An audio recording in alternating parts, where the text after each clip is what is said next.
Hello friends, আজকে আমি আপনাদের জন্য নিয়ে এসেছি একটি লঙ্কার আচার।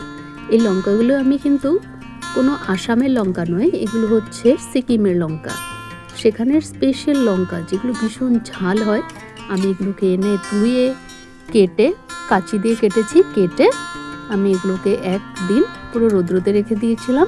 তারপরে জল ঝরিয়ে একটু লবণ দিয়ে কিছু সময় রাখার পরে আমি এভাবে পুরো লবণটা ঢোকার পরে দেখেছি, এই যে দেখেন, এগুলো হচ্ছে আমাদের সর্ষে, জিরা আর ধনিয়া আছে।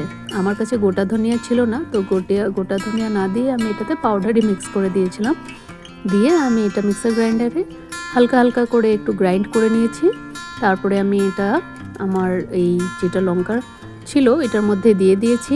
দেওয়ার পরে এতে আমি একটু গোটা কালো জিরাও দিয়েছিলাম, পরে আমার এখানে দেখানো হয়নি।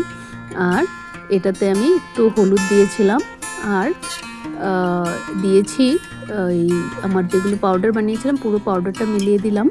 বেশি পাউডার না, দেখতে পাচ্ছেন একটু দরদরা পিসা বলে যেটাকে, সেরকম আর কি।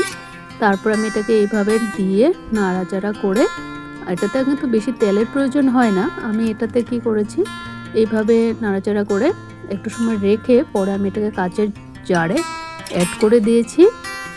অ্যাড করার পরে বাস একটু আমি এটার মধ্যে একটু ভিনিগার দিয়ে দিয়েছিলাম। আর সাথে একটু তেল, বেশি তেল না, অল্প তেল গরম করে কড়াইতে এটার মধ্যে দিয়ে বাস রোদ্রে রেখে দিলে আপনি মোটামুটি সারা বছরই খেতে পারবেন। যাদের লঙ্কার আচার ভীষণ পছন্দ তারা এইভাবে একবার করে দেখতে পারেন। এটাতে কিন্তু বেশি তেলের প্রয়োজন হয় না, অল্প দিলেই হয়ে যায়। Thank you.